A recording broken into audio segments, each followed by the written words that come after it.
यदि किसी का कान खराब होगा तो मेरी आवाज तुमको नहीं सुनाई देगी, और यदि मेरा ही गला खराब है तब भी तुम्हें सुनाई नहीं देगी। और हम दोनों के बीच में यदि कोई मीडियम नहीं है तो मैं कितना जोर जोर से बोलता रहा हूं, तुम कितना ट्राई कर लो सुनने की, तुम्हें सुनाई नहीं देगा। तो मीडियम होने की जरूरत है।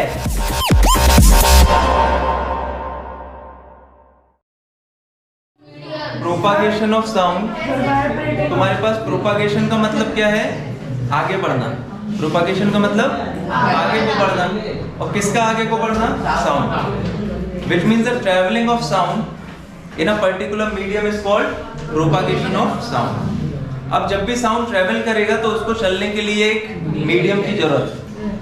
एयर हो, वुड हो, मेटल हो, वाटर हो, जो भी हो, वो साउंड को क्या कराएंगे? ट्रैवल कराएंगे। मतलब साउंड को ट्रैवल करने के लिए मीडियम होना चाहिए, और मीडियम में कुछ पार्टिकल होना चाहिए। क्या होना चाहिए? पार्टिकल। और वो पार्टिकल खुद ही मूव नहीं करेंगे, they will not move themselves. वो पार्टिकल वाइब्रेट करेंगे, और जो आने वाली एनर्जी है उसको कहां बढ़ा देंगे? आगे। Because sound is what? It is a kind of energy. Sound can do work, sound can provide damage, it can provide pleasure to your ears, it can provide pain to your ears. यदि वो pen produce कर रहा है वो noise है, वो क्या है? नॉइस है। और यदि वो प्लेजर प्रोड्यूस कर रहा है तो वो म्यूजिक है।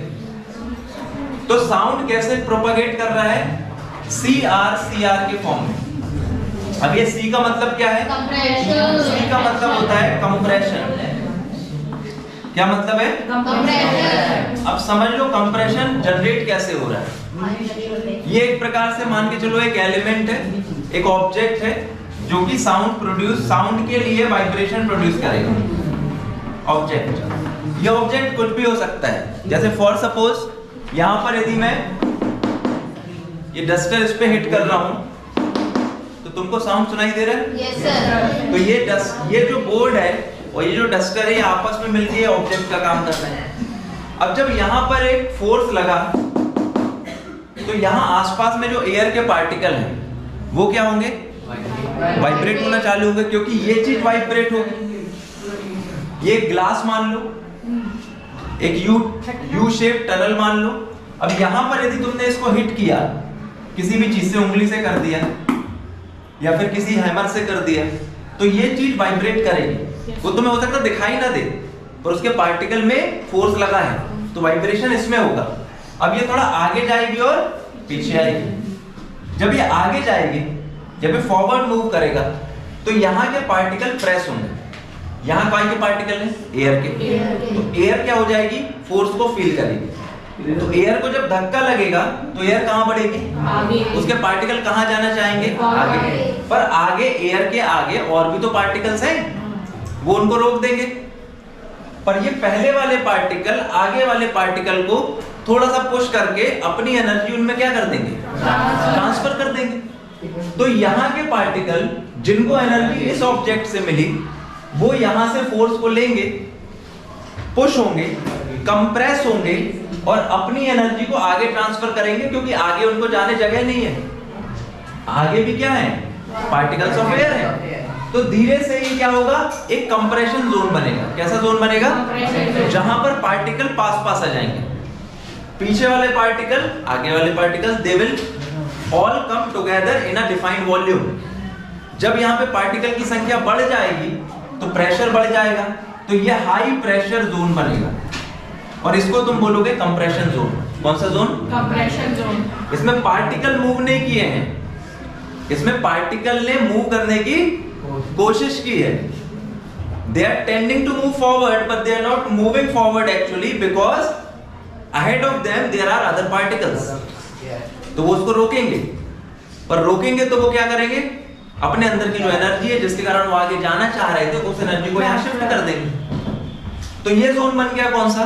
कंप्रेशन। अब ऐसा तो नहीं होगा भाई कि ये वाला जो एलिमेंट था ये आगे मूव करता रहेगा। वाइब्रेशन का मतलब होता है आगे और पीछे, ऊपर और नीचे, अलग अलग डायरेक्शन। तो अब ये पीछे को आएगा, ये वाला वाइब्रेटिंग एलिमेंट कहाँ आएगा? पीछे। जब ये बैकवर्ड मूव करेगा तो यहां से प्रेशर कम होगा, क्योंकि इसी ने धक्का लगा के क्या किया था? आगे। कंसाइज कर दिया था, कॉम्पैक्ट कर दिया था। अभी पीछे आएगा तो ये वाले पार्टिकल भी पीछे आएंगे, तो आगे वाले पार्टिकल पे से प्रेशर क्या होगा, कम होगा। प्रेशर कम होगा, वॉल्यूम बढ़ेगा हल्का सा, और यहाँ पर एक ऐसा जोन बनेगा जो लो प्रेशर का होगा, और इस लो प्रेशर जोन को तुम क्या बोलोगे, रेयरफैक्शन जोन। क्या बोलोगे, रेयरफैक्शन। फिर से ये वाला ऑब्जेक्ट आगे जाएगा, फिर से वही प्रोसेस होगी, तो फिर से कौन सा जोन बनेगा, कंप्रेशन। अब ये वाले पार्टिकल आगे कंप्रेशन बनाएंगे। तो इस प्रकार से तुम देखोगे कि ये जो compression zone, rarefaction zone, compression zone, rarefaction zone, ये आगे बढ़ाते जाएंगे किसको, एनर्जी को, वाइब्रेटिंग एनर्जी को। और वही वाइब्रेटिंग एनर्जी जब हमारे कान में पहुंचेगी तो हमको वो साउंड सुनाई देगा। यदि आपके कान का रिसीवर खराब हो गया, पर्दा फट गया, तो कितना भी वाइब्रेटिंग जोन बनते रहे तुमको वो सुनाई नहीं देगा। तो आपको साउंड सुनने के लिए एक तो क्या चाहिए, वाइब्रेटिंग ऑब्जेक्ट, वाइब्रेटिंग एलिमेंट चाहिए, जिसको तुम ट्रांसमीटर बोलोगे, ये ट्रांसमीटर है। फिर जिससे एक मीडियम चाहिए, और उसके बाद एक रिसीवर चाहिए। रिसीवर का सही होना जरूरी है, नहीं तो कौन सुनेगा उस आवाज को। यदि किसी का कान खराब होगा तो मेरी आवाज तुमको नहीं सुनाई देगी, और यदि मेरा ही गला खराब है तब भी तुम्हें सुनाई नहीं देगी।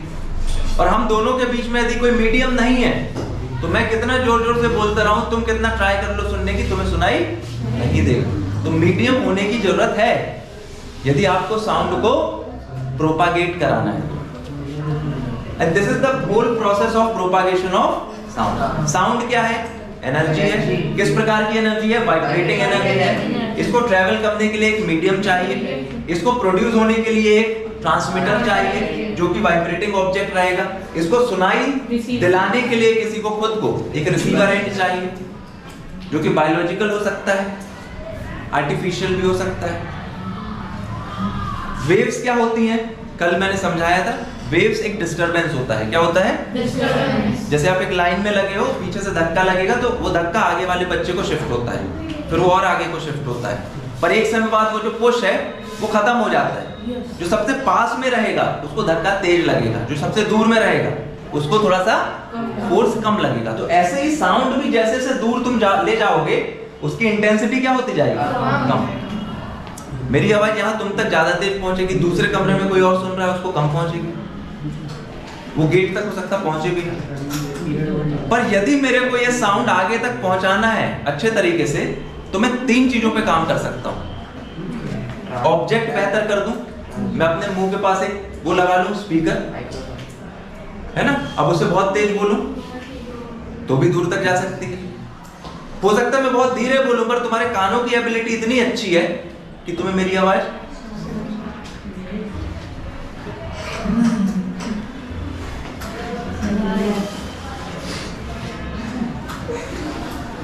कुछ सुनाई दिया।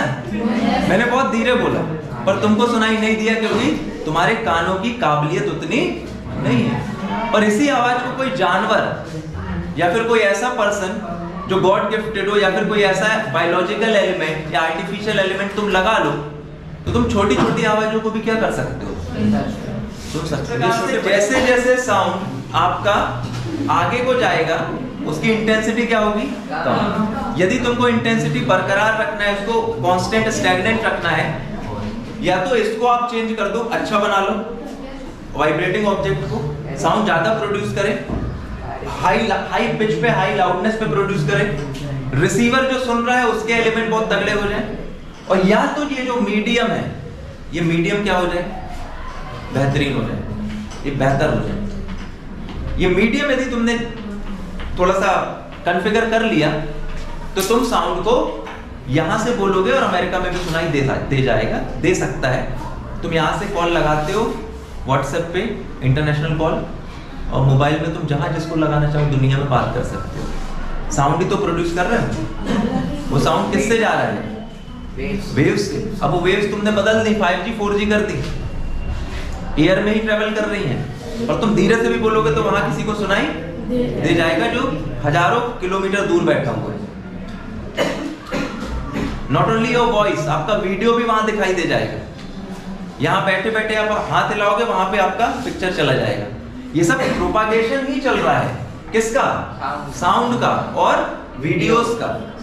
किसके थ्रू? वेव्स के थ्रू। उसमें एक ट्रांसमीटर है, एक रिसीवर है और बीच में मीडियम है। आप ट्रांसमीटर चेंज नहीं कर रहे हो कि लोगों को तेज तेज बोलना पड़ेगा कि हेलो कौन बोल रहा है, हम बोल रहे हैं, ऐसा नहीं होगा कि तेज चिल्ला रहे हो।